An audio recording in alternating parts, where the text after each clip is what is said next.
Assalamualaikum warahmatullahi wabarakatuh. Perkenalkan, nama saya Wahyu Eka Febrianti, NIM 222211101121, mahasiswa program studi apoteker Fakultas Farmasi Universitas Jember.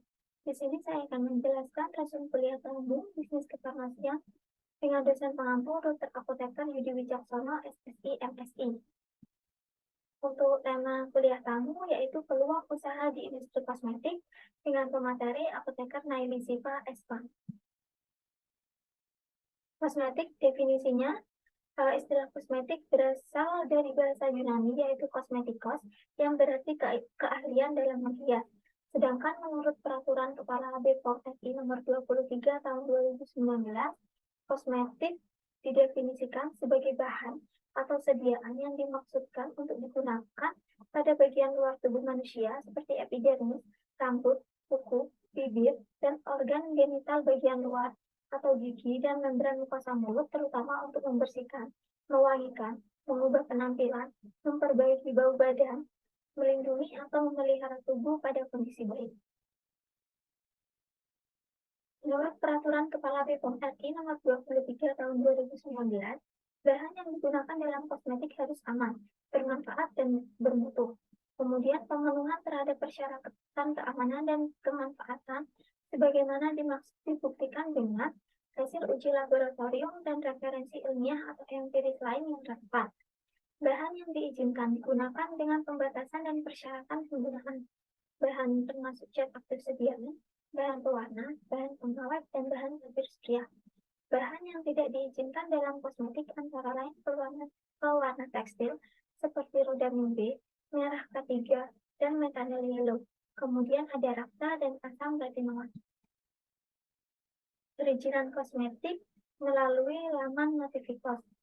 Pelaksanaan layanan publik notifikasi kosmetik, ada loket A untuk verifikasi badan usaha, kemudian loket B untuk update bahan usaha dan bahan baku, kemudian loket C untuk tambahan data, loket D konsultasi duty manager, kemudian konsultasi IT, telepon, dan konsultasi dengan koordinator atau subkoordinator.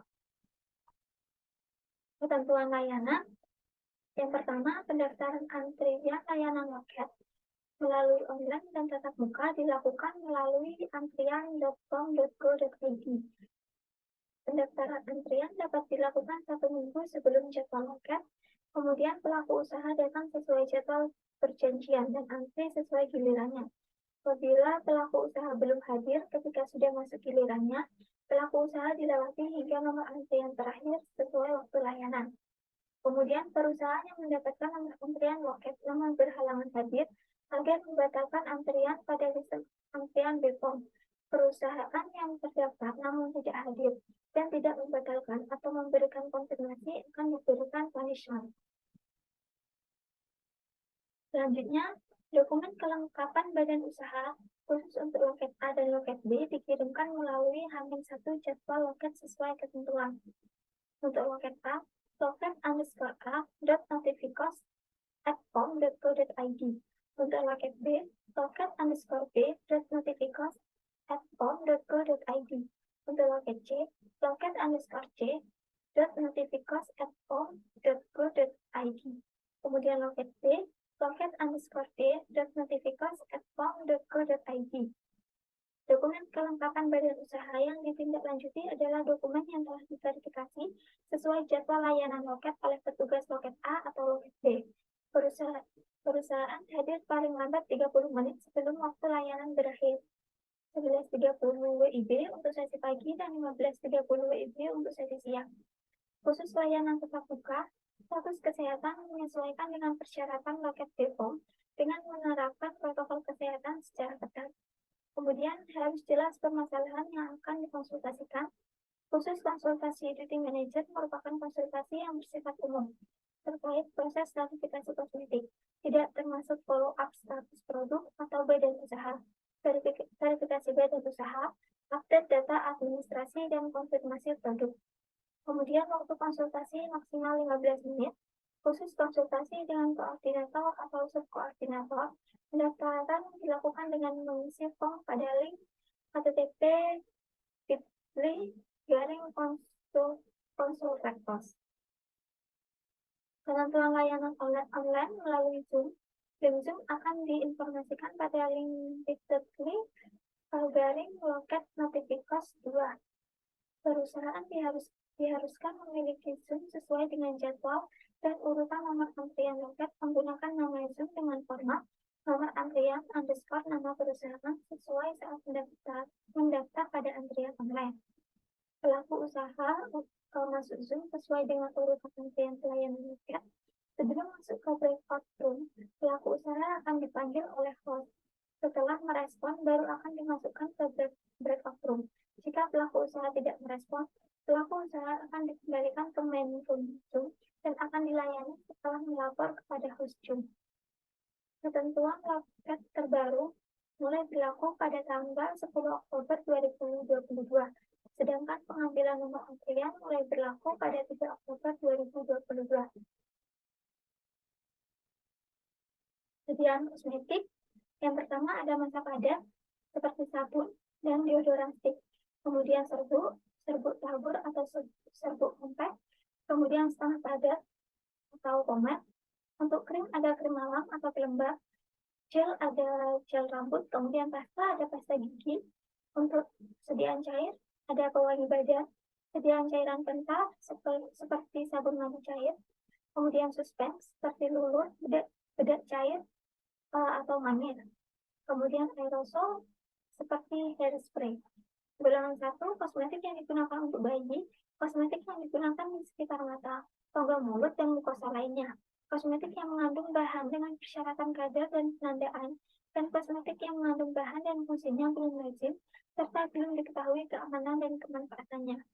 Sedangkan golongan 2 yaitu kosmetik yang tidak termasuk golongan 1. Jenis produk kosmetik sesuai dengan peraturan Menteri Kesehatan RI. Preparat bayi, yaitu bedak bayi, minyak bayi, krim bayi, dan baby oil. Preparat mandi, sabun mandi, dan bed oil. Kemudian preparat make mata, maskara, eyeshadow, eyeliner, eyebrow pencil, makeup remover. Kemudian preparat wangi-wangian, ada parfum atau kolek. Kemudian preparat rambut, sampo, hair conditioner, hair straightener, pomade, tonik rambut, hair dressing, dan hairspray. Kemudian preparat warna rambut, preparat makeup seperti bedak, lipstick, blush on, foundation. Preparat kebersihan mulut, ada pasta gigi, dan mouthwash. Kemudian preparat kebersihan badan, seperti anti-perspiran dan deodoran. Kemudian preparat kuku seperti cat kuku, preparat perawatan kulit, bersih, pelembab, dan hand body lotion. Kemudian preparat cukur seperti krim cukur. Kemudian preparat suntan dan sunscreen.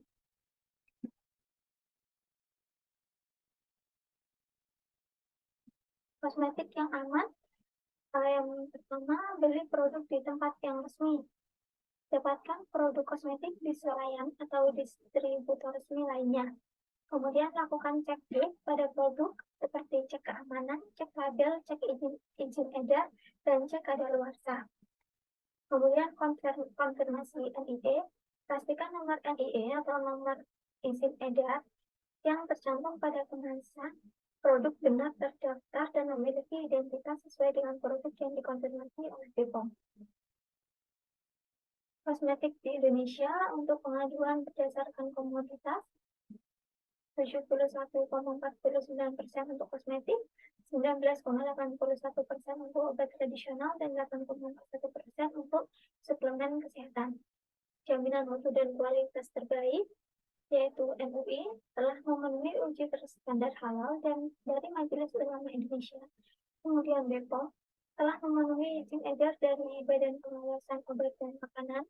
Kemudian CPKB telah memenuhi persyaratan cara pembuatan kosmetik yang baik, dan ISO telah memiliki standar perusahaan ISO 9001/2015. Porsi kerja lulusan farmasi di industri kosmetik. Yang pertama, sebagai marketing dan sales. Untuk marketing, membuat jalan menuju sales, promosi produk yang sedang trending. Kemudian sales, melakukan eksekusi penjualan. research dan development, membuat sedia farmasi atau kosmetik, kemudian inkompatibilitas terhadap kemasan, dan ketidaksesuaian pencampuran bahan. Production, yaitu membuat dari awal bahan baku atau pengemas, kemudian proses penimbangan, pengolahan, pengemasan primer atau sekunder menjadi produk jadi. Kemudian quality QE dan QC. Untuk QE, pemastian mutu. Sebelum bahan baku diedarkan, melakukan kualifikasi kepada supplier atau vendor. Sedangkan untuk QC, pengujian mutu, barang datang diuji sesuai spesifikasi, kualifikasi pemasok, SOP, dan lain-lain. Kemudian warehouse dan logistik.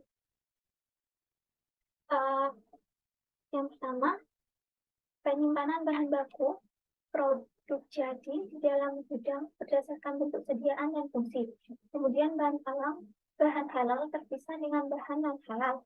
Kemudian perbedaan label, sistem FIFO atau FIFO. Kemudian yang kedua, mengirimkan produk jadi ke distributor. Proses transportasi terkendali. Uji tumpuk, kualifikasi distribusi melihat suhu dan waktu. Peluang usaha beauty planner. Untuk yang pertama, yaitu permintaan pengembangan produk. Kemudian yang kedua, proses pembuatan sampel, review, dan koreksi. Yang ketiga, registrasi produk ke BPOM dan HAKI. Kemudian proses produksi. Dan yang terakhir, pengiriman barang. Mungkin itu saja yang dapat saya sampaikan. Kurang lebihnya saya mohon maaf. Wassalamualaikum warahmatullahi wabarakatuh.